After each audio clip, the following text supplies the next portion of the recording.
I'm John. I'm Rob, And this is the Mint One podcast. where we talk all things NFTs and the rise of blockchain gaming. So, Rob, the Ripple SEC lawsuit has come to a head. It has, but what does it mean for Web3?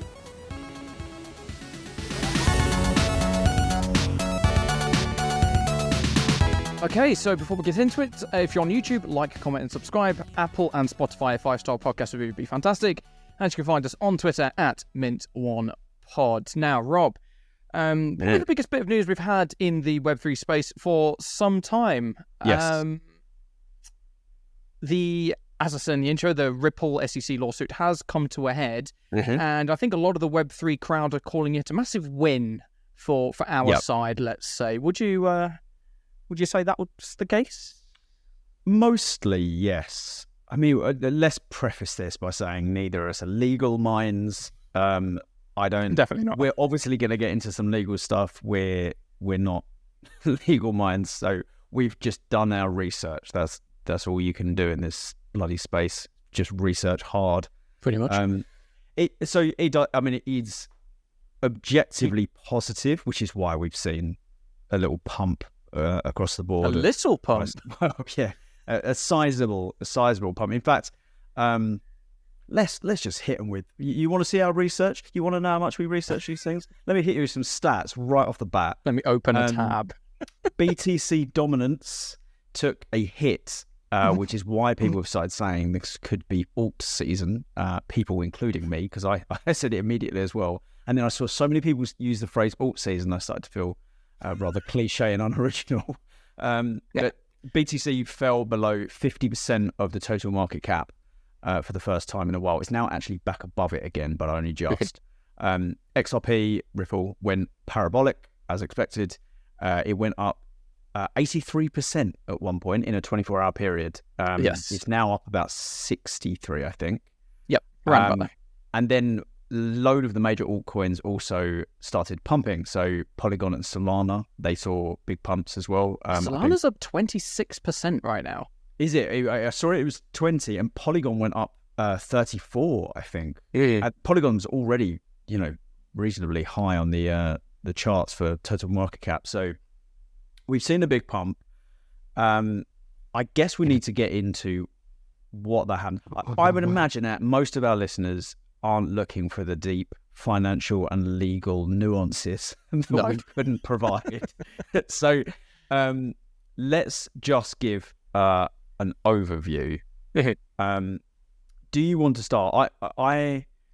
The area I know the most about, or the area I've done the most amount of research, is the ruling.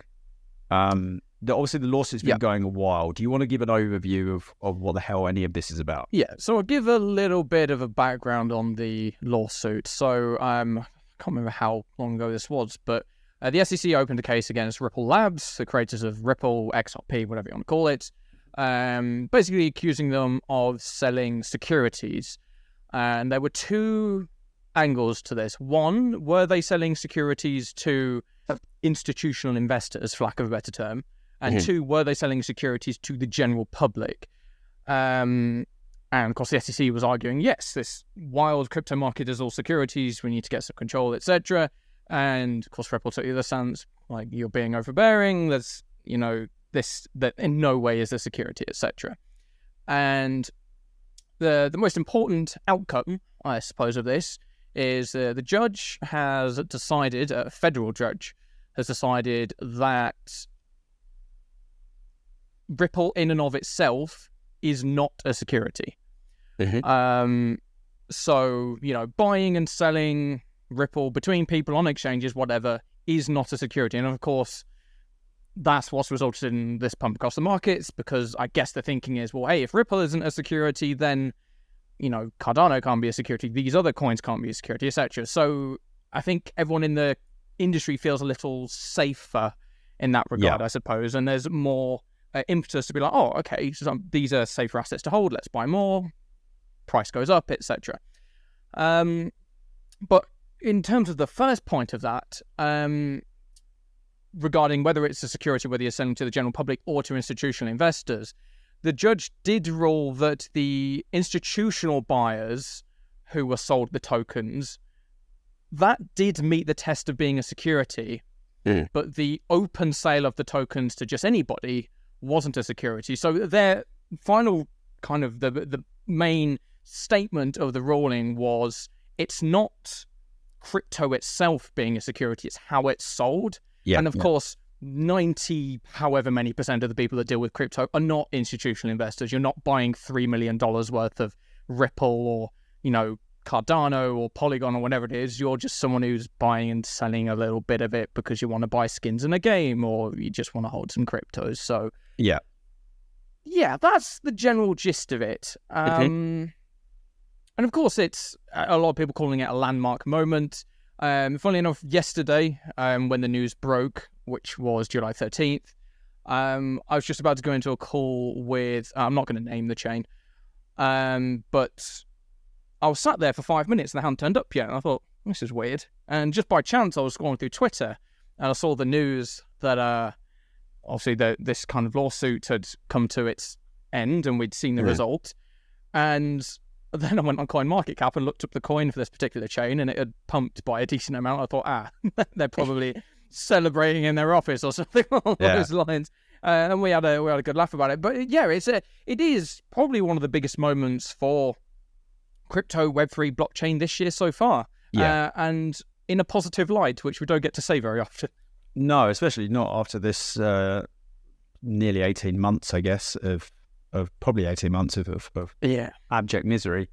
So I wanted to understand the ruling. So we often hear securities, the term securities, and from someone who doesn't live in the US, I've always been reasonably blurry on what that means. And I found that, fortunately, I'm not blurry on it because it's crystal clear and I'm stupid, but rather because it is a bit blurry, which is why the whole lawsuit is happening. Now, what you might hear a lot of when people are talking about the ruling is the Howey test.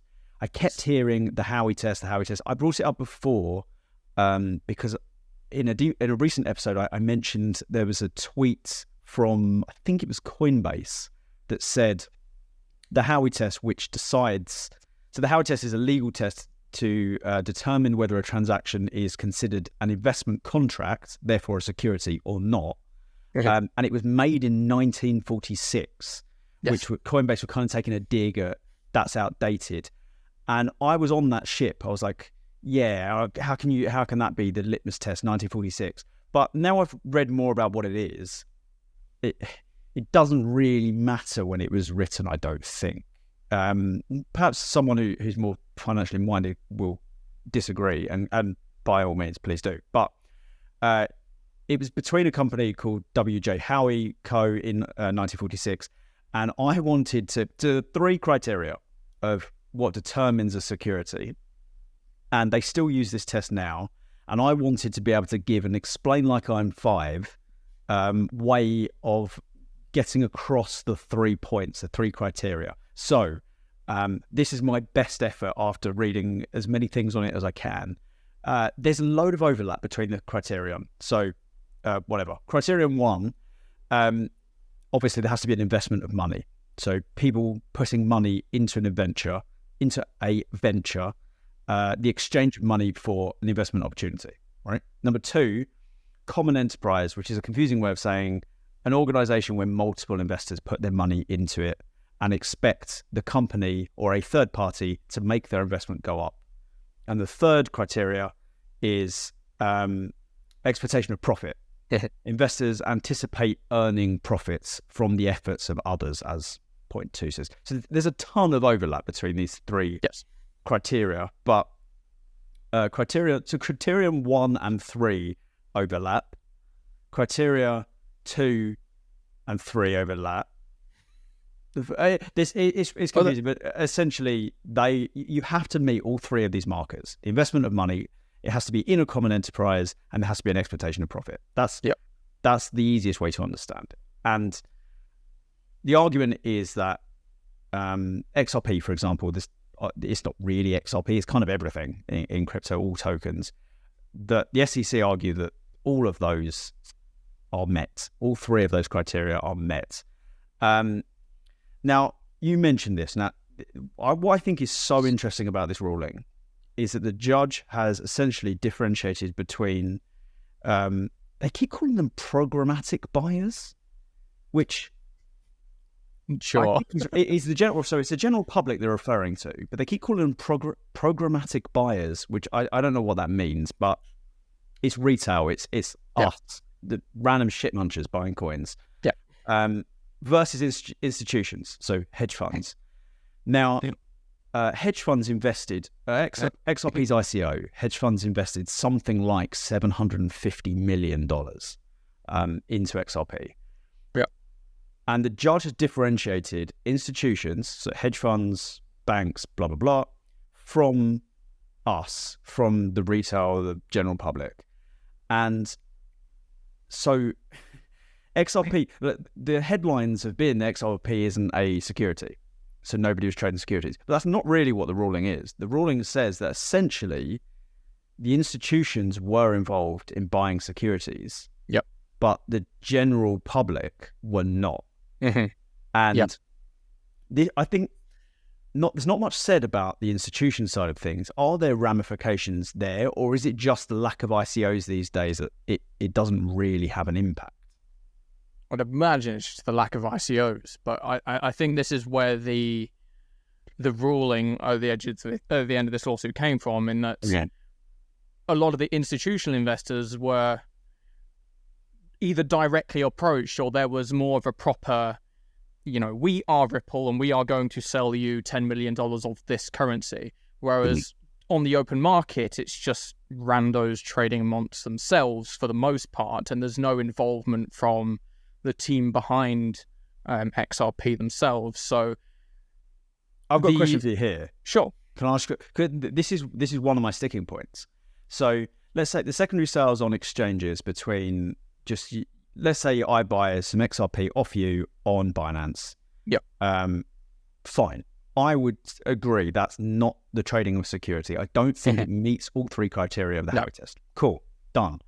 Then institutions investing $750 million at ICO to Ripple. It's an investment of money into a joint venture in exchange for an investment opportunity. It's a common enterprise, multiple investors into the same company or third party, and there's an expectation of profit for those people investing. Okay, yes. So I'd say that, again, I understand how they've landed at that conclusion. What I don't understand is I bought into Engine's ICO. I bought into several ICOs in 2018, 17, 18. And I know lots of people did. The programmatic retail general public buyers bought into ICOs. What camp does that fit into?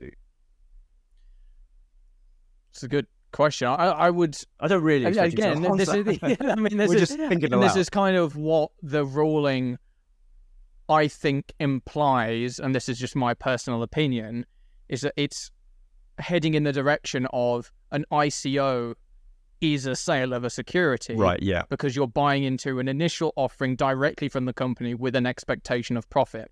Whereas where the Howey test fails on public trading is that you may be investing money, but it's not to the Ripple Labs team or the team behind the coin. That's definitely you're just buying off other people. Yeah. So, yeah. But it's very clear that this is the first of what is going to end up being a lot of legal conversations and lawyers going back and forth. The SEC has already said they're going to appeal. Yeah. So that's significant as well. Yes. Yeah. But I see if I can get the quote here. Bear with me a second. I can't remember the guy's name, so I'm trying to find it. Anyway, basically the head lawyer, for lack of a better term, for the SEC taking on this case, basically said this result has, if it stands, has a potential to fundamentally reshape all capital markets, not just crypto. And he obviously he's saying it like all, we should regulate this stuff more. But yeah, it's so. Huge. I've listened to a few podcast episodes on this topic. Generally, I listen to people who are very specialized in this specific financial world and the legal side around it, so they can fill the massive gaps in my knowledge of that area. One of the solicitors, lawyers, who was discussing the decision said that although it's very good, it isn't the safety a lot of the general public think it is. Yeah. And so a lot of the reaction, if you look on Twitter, a lot of the influencers stuff are saying about how it's setting the precedent. Obviously, we know, I swear US law loves a precedent. You don't hear it in the UK anywhere near as much, but so it's setting the precedent that future cases can cite, well, what about XRP? Like, they weren't considered a investment contract security. But what threw me a little bit here was that the solicitor said, the lawyer, sorry for the American listeners, I always go for solicitor. The lawyer said that for the real comfort, for the precedent to be really set, you need this circuit court decision. And that really does set the precedent, which we don't have, and that will come as a result of the SEC appealing. But then he also said that the SEC appeal will almost definitely not come to a head in the next year, and it could take years again. I think the original SEC filing against Ripple was like 2020. So we could be again, it could be 2025, 2026 before we really get to the bottom of this. Although obviously there's cases before then that could, like Binance and Coinbase isn't strictly the same thing. No, but it is very connected. It was of course, it's the same government agency who sued, as you mentioned, both Coinbase and Binance in June, alleging that they allowed the trading of unregistered securities. Yeah, exactly. And of course, this ruling has effectively, or people are coming away with the taking that Ripple is not a security. I do want to clarify that's not exactly 100% what they said. It's heavily implied, but there is no pen to paper saying Ripple is not a security. The judge... Well, the judge did say that the tokens themselves are not securities. Yes, the judge said that the nature of the transaction itself, rather than the token, determined its status under the law. So it could just be that this is specifically something for XRP, and it could be that another judge in another jurisdiction, if another case is brought against, I don't know, Ethereum or something, have a different opinion. And then it could still get overturned. Oh yeah, there's so many ways this can go, but it is for those of us in Web3 and those of us in crypto and those of us who believe in the technology, it is generally a positive thing for us. It's absolutely. Not just because the markets have pumped, but it reduces this this kind of impression that the US is in a position where they can have authority over or regulate as an entire entity the crypto market. Yeah. So, we're staying true to, the space being decentral and it not being a burden or a burden to, a government, which I guess for a lot of people that, are distrusting of the banks and all of that kind of thing is a big win. It's certainly good for, I feel like the biggest area of friction for all of Web3 is uncertainty with regulations, with the clarification of what these tokens are and if they're securities in and of themselves, which appears not to be the case.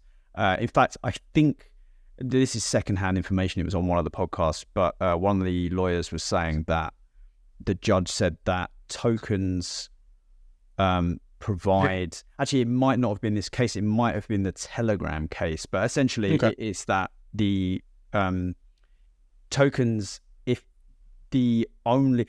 oh my God. Every time I think of saying something, I feel like I have to go back a step and explain that, and then back one more step. So essentially, it's talking about the reason altcoins are going up is because there's a conversation about whether a token is just a financial vehicle or has utility. Yeah. And if it isn't merely a financial vehicle, it's a utility token and automatically fails the Howey test. That seems to be the general consensus, which makes a lot of sense to me. So if you get a token and it, like the ape token provides you various benefits within that community, therefore it's a utility token and will fail the Howey test apparently. So we have some semblance of clarity around that, but as we gradually get these foundations in place that we can build on, then we will start to see the mass adoption that we want and the banks coming back in. Obviously, the BlackRock ETF seems to be going well. That's a big one. But we're also seeing clarification in even smaller ecosystems. So Google Play this week have given the outline of, well, they've given all the rules for NFTs and blockchain apps and games on the App Store, the Play Store, which people have wanted for a very long time. And they've made it very, very clear. You have to declare that it's got blockchain in it. You have to declare that you've got NFTs. You're not allowed to shill play to earn, which is, I thought, was funny and a very good addition to the rule set, which it said something along the lines of you're not allowed to promote earning within the game from crypto. You have to say if you're selling NFTs. But it sounds kind of small and incidental, like having Google Play just give you some rules for their app store. But it's not. We've been waiting for these for years. And now we're gradually getting the sort of foundations that we need. So obviously these are the big ones. This XRP lawsuit is one of the big ones, because if we know what tokens are, and we know for sure that the tokens in themselves are not securities, that gives us a lot more leeway, and a lot more of the bigger players in every space, not just Web3, but every company will feel a bit more comfortable getting involved in this without some giant lawsuit being dragged through the courts for 4, 5, 6, 7, 10 years. Yeah. It's a big win for Web3, but I do feel like perhaps people are making a little too much of it. It's not the ultimate victory. That's it. The SEC have lost. They're going to scamper away now, and crypto will be left to grow. Yeah.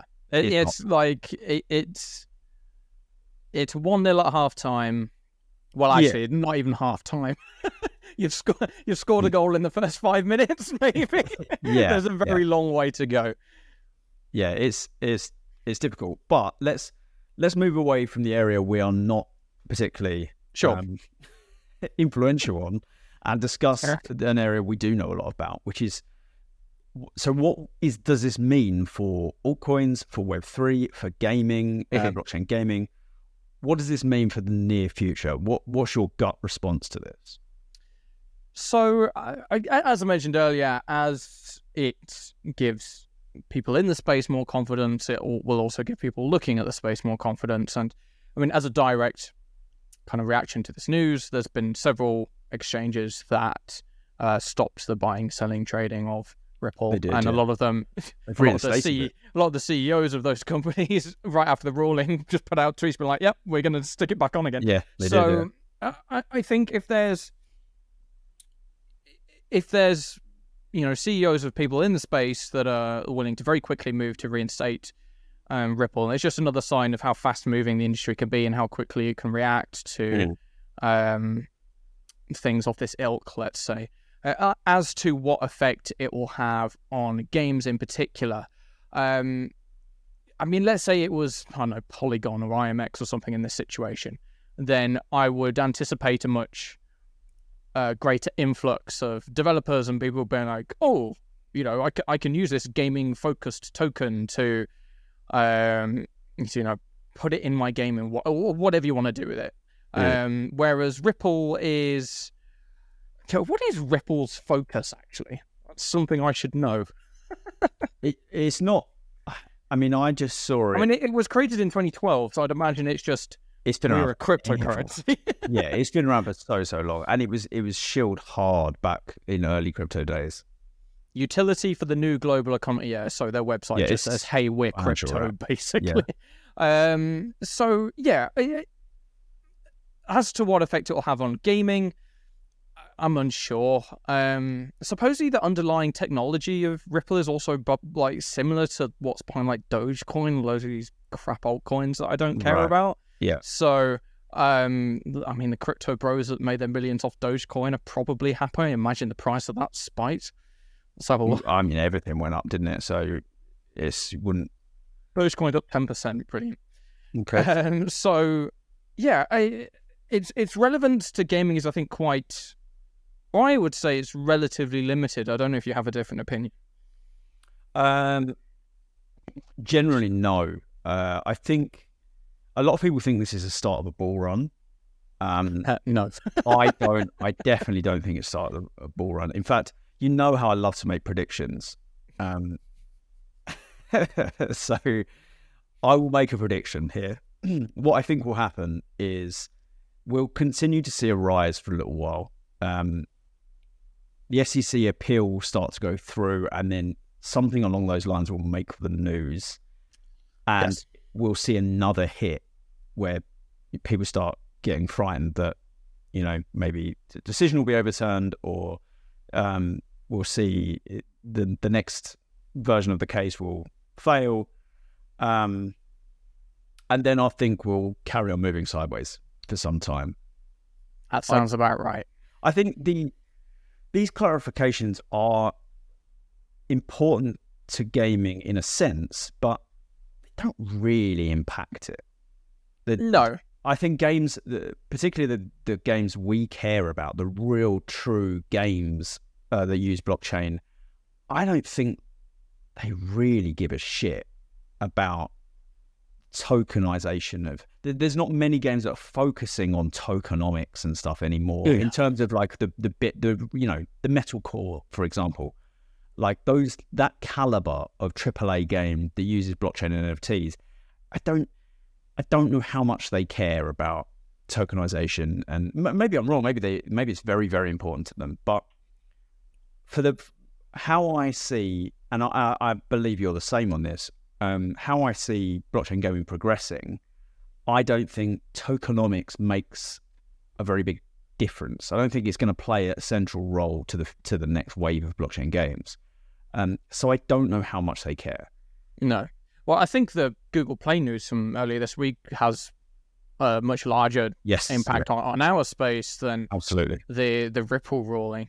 Let's dive into that a bit more, actually, because the nature of what Google's new policy is, which isn't in place right now. I think it goes in place December the 7th, so still several months away from it going in place. But it's a unusual way to implement or allow the implementation of blockchain whilst trying to curtail more of its speculative side as much as possible. So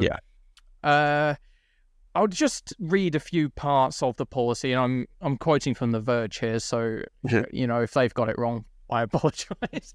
But one of the lines here is any app that sells or lets users earn tokenized digital assets, so NFTs basically, will have to be clear that they do that.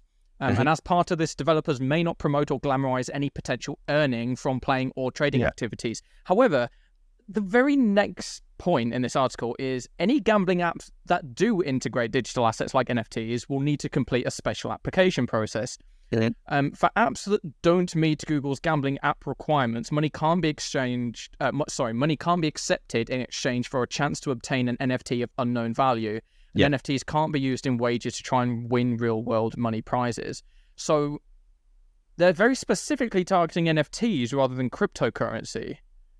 So would I be right in saying that they are, provided they go through this application process, they're generally okay with the idea of someone gambling Ethereum on a poker app that's on the Google Play Store? It's complicated, and I don't know if that's fully unpacked. So I wrote an article on this yesterday, and I read as much as I could find. There isn't that much. There's a lot of blurry areas. So it does sound like that's fine. But it also sounds like they're doing something similar to what the UK government is doing with that legislation that's coming in later this year. I think it comes in October, where you can't... So basically, Token Gamer will not be able to do NFT giveaways as of October, even for free. There's this weird sort of hint towards gambling. Even though it's a giveaway, man. I mean, it's a free giveaway. We've never charged for a giveaway. It's a free giveaway. No. I'm giving away. I mean nothing. I'm giving away stuff for free. But whatever. Well, we won't be able to do pretty it for sure free. if you're paying to enter, that's a lottery. Yes, which is gambling in a nutshell. I mean, distilled gambling.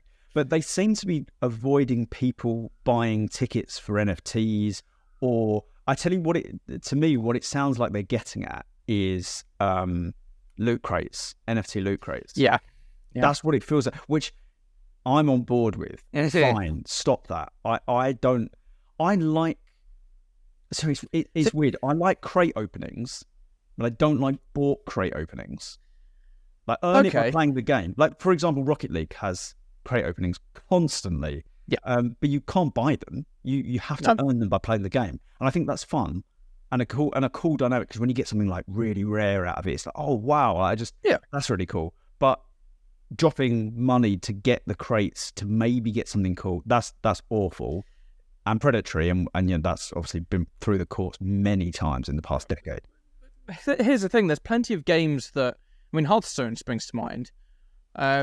Plenty of games like Hearthstone where you can just straight up buy a pack for $1.99. It has a random assortment of cards in it. Yeah, how different is that pack opening? Again, different. But I mean, if you look at games that are on the Google Play Store, Hearthstone is on the Google Play Store. You can go into Hearthstone, you can buy a pack for $2 or whatever, and you get a random assortment of cards, but you don't own those cards. Whereas, let's say if, I don't know, Gods Unchained was on the Google Play Store. Yeah, if Gods Unchained was on the Google Play Store and you wanted to purchase a pack using whatever currency, and those those cards that you get in the pack are NFTs, you're not allowed to do that, even though you, in theory, get more value out of the Gods Unchained pack than you do the Hearthstone on. So, although it's reselling it, isn't it? That's what they don't seem to like.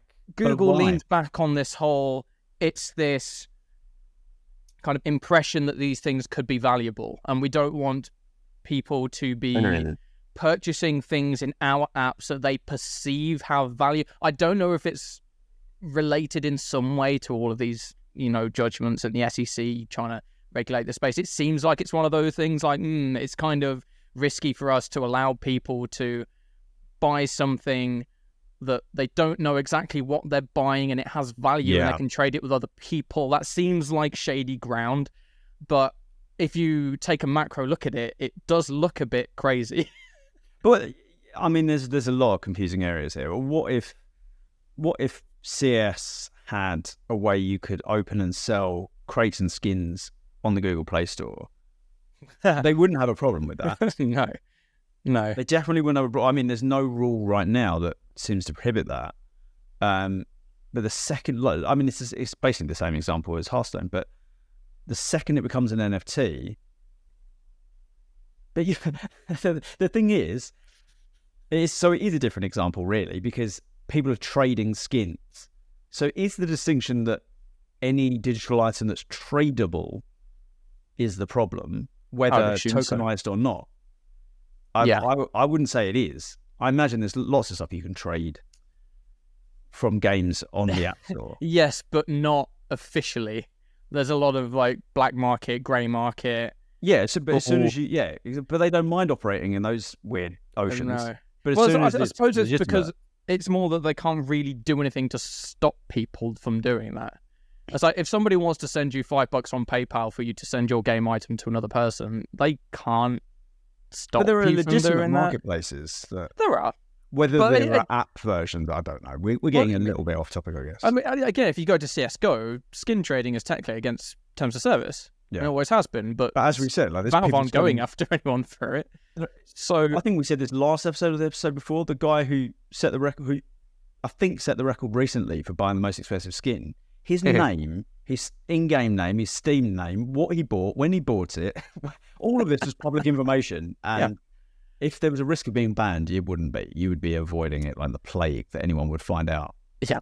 Because you don't want to be banned after spending $300,000 on an AK skin or a knife or whatever. So it's just all a bit weird. But this actually comes back to the whole problem. There's just a lack of clarity around the technology. The technology brings uncertainty wherever it goes. And where I guess the world is just kind of adjusting to having digital ownership, which is, I mean, I've written so many things for NFT Insider about how the reason I see blockchain as valuable and why so many people see blockchain as valuable is our lives have been progressively more and more digital for the last 30, 40 years. You know, we used to send letters, now we send emails. We used to read newspapers, well, now I don't know. read I websites. don't think I've ever sent a letter. You might have to. Could gloss over that. We used to, you know, everything you used to do, like you used to buy CDs. Come on, you bought CDs. Yeah, oh yeah, yeah. I remember that one? CDs just about. Yeah. I did, when I was a child, I did buy a tape. But I was young. I was young, very young. But and to be fair, when I was, this is going completely off topic now. When I was younger, when my dad used to drive his car, his car had a tape deck, and he only ever had one tape in his car, and it was like Meatloaf. So that's my only recollection of ever playing music off of tapes. But you know, there we go. I had a Walkman when I was like 6, and my mum gave me, I don't know, £3 to go and get a tape for the flight when we were going on holiday, and I went and got a Cypress Hill album on tape, and I really didn't enjoy it. It wasn't that good. Anyway, so we used to buy CDs or whatever, and now it's Spotify. Everything we touch has become more and more digital, and the problem, the gate that we couldn't get through was digital ownership didn't exist, and we couldn't verifiably own anything digital. So blockchain has changed everything, and because of so much is digital, we're kind of scrambling in all areas, financial, gaming, like there really isn't an area where we're not trying to understand how to make the rules and the foundations for this technology. And it's just funny how long it's gone on for, and we feels like we made no ground. And I guess that's why people are making a big deal out of this case. It's because it's a positive step. It's a step in the right direction to understanding what it is we have and how it interacts with the world as we know it. Yeah, which has been so confusing to so many people up until this point. So yeah, I mean, maybe we've been a little bit negative. I feel like I've had to be to just there's too much positivity around this, which is just crypto in a nutshell, isn't it? Like something good happens and everyone goes mental. But you know what I mean, as you said, the last 18 months has been nothing short of misery for pretty much everybody. Yeah. So we'll latch on to any aspect of positive news. We'll take a win. It is a win. I think in the grand scheme of things, like looking again, big picture, macro level, they are small steps in the right direction, but it's indicative of, you know, larger names in the Web 2 space that are at least actively trying. They're trying to wrap their head around it and put policies and things in place that, at the end of the day, protect end users. You know, which we want, and we've always wanted. That it's important to have a regulated space, and I think it's important to differentiate. If something is a security, it needs to be seen as a security. It needs to be registered in the US and so on. What the problem is, how I see it, is too much has been caught in that net. They've tried to net the entire of crypto, the entire of Web3. Like Polygon's token, it does tick some of the criteria for the Howey test, but not all of them, and all of them, you have to tick all of them for it to be a security. But it's a utility token. Just because it goes up and down in value, it's a utility token. Yeah. So, it's just the uncertainty is doing damage in many areas where it doesn't need to. Yeah, I think the change in stance from Google kind of sheds, at least from my perspective, a little more light on kind of the initial knee-jerk reaction from a lot of outlets. So, Steam is the first one that comes to mind. I think it's less a case that they didn't see the benefits of it, but it's more, we don't know enough to put stringent enough policies and rules in place to effectively regulate this market. It's far easier for us to be like, no, don't want anything to do with this, and then when it's more favorable for them to come back and be like, okay, so this isn't good, but this we can probably, shape some rules and regulations around and make things safer. And I can understand that from from the point of view of a company like Steam, especially because they have such a hardcore gaming audience. I think kind of the Epic Games Store kind of got a free pass in that sense because they're newer and because they're this emergent force in the gaming market. They can kind of get away from making risky moves. Well, the risky move of putting Web3 games in the store because it's like, oh, they're forward thinking, they move fast. It's the kind of thing you expect them to do. Mm-hmm. Whereas if Steam had come out of the gate, be like, yeah, we're fine with Web3, and back then when they said they didn't want them, which was like 2 years ago now, a lot of the games out there were just, hey, play our game and make loads of money, which isn't something they want. So I mentioned this yesterday in the article. I agree with everything you just said, and I think it's understandable why Steam was hesitant, and perhaps they were right to be hesitant. The reason I don't forgive Steam is Gabe's comments. Yes, because he said things that were demonstrably false. That there's a higher, it's all scams, and there's a higher rate of criminal activity, something along those lines, which was disproven by people like Chainalysis, who and the other one, I can't remember, the ones that do the research on linked activity between criminals and cryptocurrencies, and they can show that it has less criminal activity than traditional fiat currencies. Anyway, I just thought he didn't. If he had said, "We're just unsure about this at the moment. It feels it's new. It's a bit unregulated. We're going to wait and see and let things get some structure before we get involved." A little bit like Google has, like Google Play. Then fair enough. Completely understand. I think that's a fair stance to take. But yeah, he really took a heavy swipe at Web3 and crypto. So yeah, I've just sourced his. He did an interview with Rock Paper Shotgun, which is a games news journalism site in 2022, and it seems to be his most recent words on Web3 as an industry from Gabe Newell, who's the head of Steam. And TLDR, it's a very long quote, but basically he's saying you have to separate the technology from the actors that are using the technology, but the actors that are currently in the space are, and I will quote this, they're just not people you really are wanting to do business with. So I think from his point, it's just ridiculous. Full of scammers and idiots. So yeah, nothing to do with it. You don't want to do business with anyone in Web3. Like Web3 is full of some of the most talented game devs in the world that have ever existed. So he didn't explicitly say we will never accept Web3. It was very much like right now at this moment in time, the vast majority of the things I am seeing are from scammers and frauds and people we don't want to be involved with. Then you're not looking in the right places. Yes. Are you just reading the news, like old fusty news websites that are just, crypto's scary and new? If you look at the space is filled with talented developers innovating with a new technology. And I would like to see him supporting that in the same way Tim Sweeney has been, that yes, there are bad actors. How can you say in the same breath to separate the technology from the actors and then say, yeah, but we're not going near the technology because there's no one in the space using it right? Yeah. And what? And there's no one in the space. That's just ridiculous. It's a ridiculous statement to say. And so I don't like that. And I think he's shown that he's a little bit out of touch with the space that he helped pioneer. Whereas Lord Tim Sweeney, that I clearly enjoy, he just seems more plugged into new technology and its effects. I mean, it's the same with AI.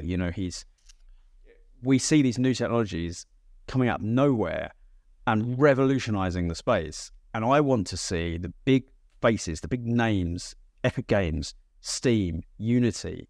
I want to see them supporting that technology. And instead of like, okay, Gabe's got a problem with the bad actors, and sure, you can find plenty of bad actors in Web3. I don't deny that.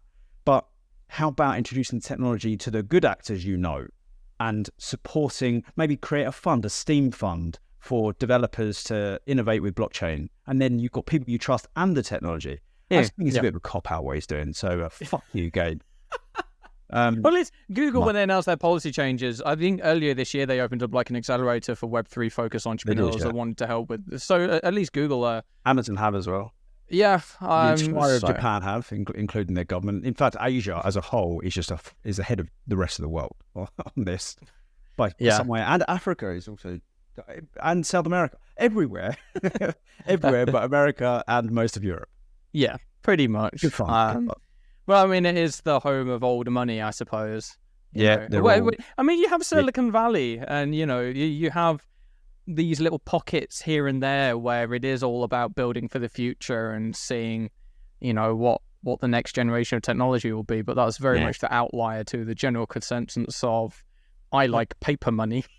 I trust paper. But I don't even remember the last time I had paper money in my wallet. I haven't had cash. Other than pay my hairdresser, because like all hairdressers in the UK, they only accept cash. Oh, wouldn't use them then. Wouldn't you? Honestly, about 10 years ago, my friends used to call me the Queen, and not for the reason you think.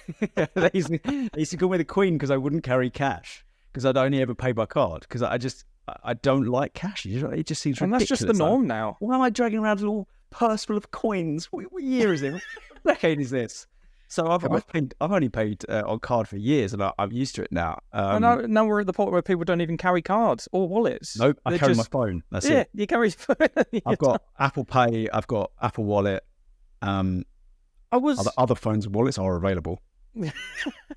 I was watching the most recent episode of the WAN show, the Linus Tech Tips podcast. Oh. And supposedly the contactless payment limit in America is like $5,000 now. Really? Mine's over around. 100. Like, I don't know what mine is, but it's definitely not 5K.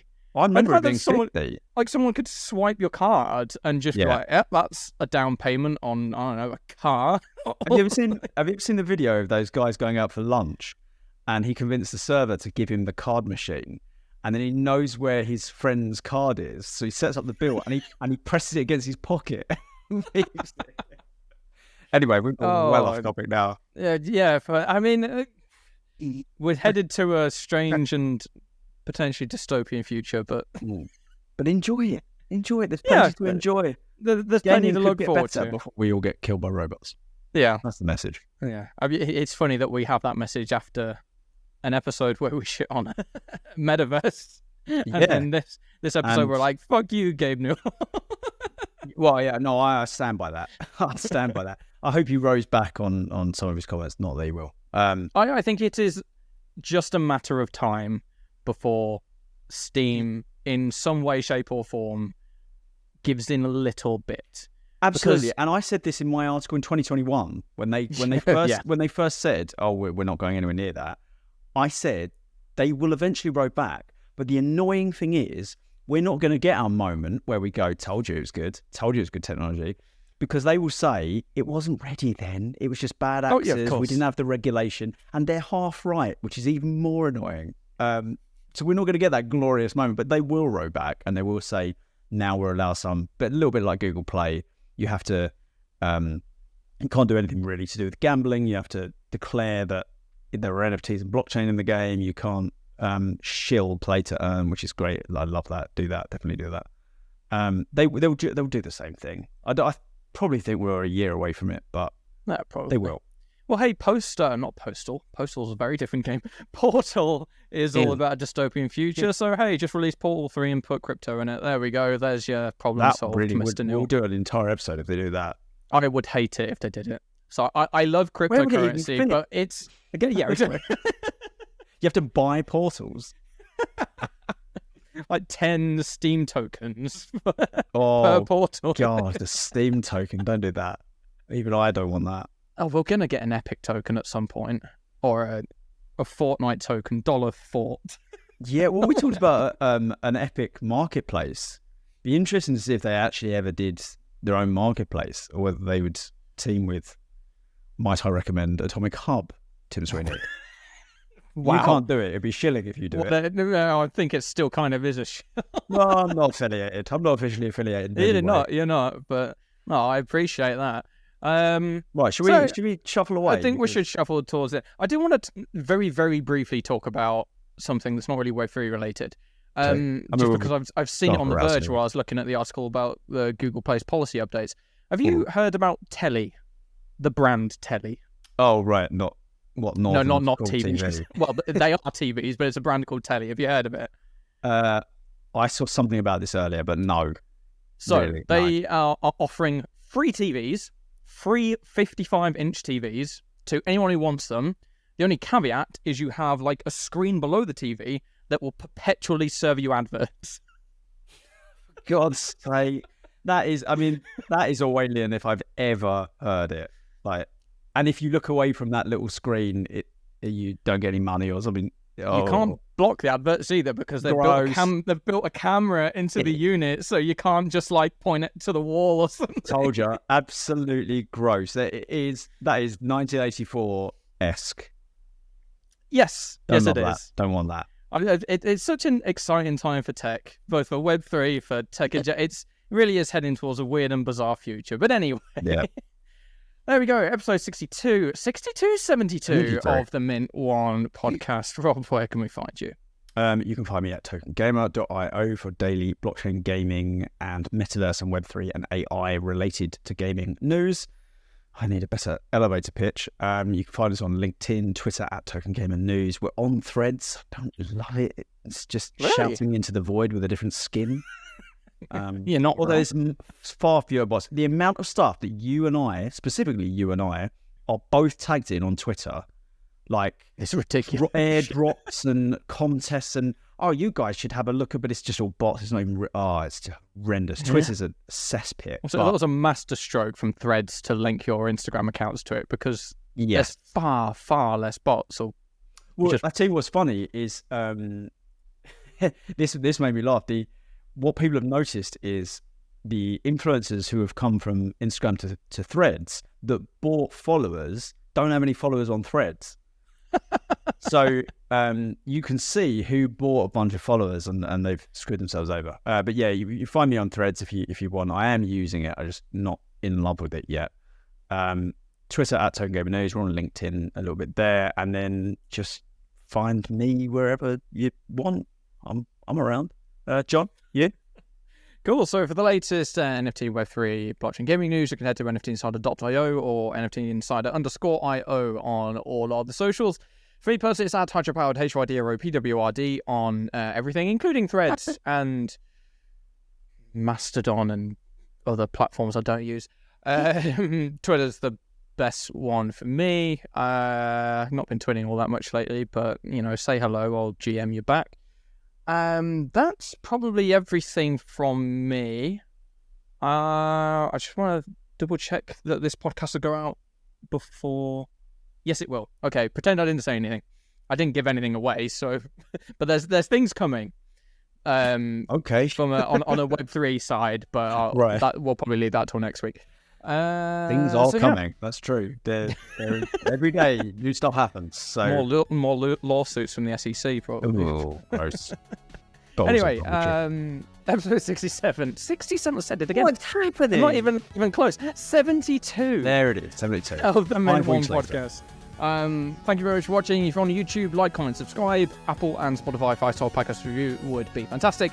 And you can find us on Twitter at Mint1Pod. Thank you very much for tuning in, everybody. We hope you tune in again next week.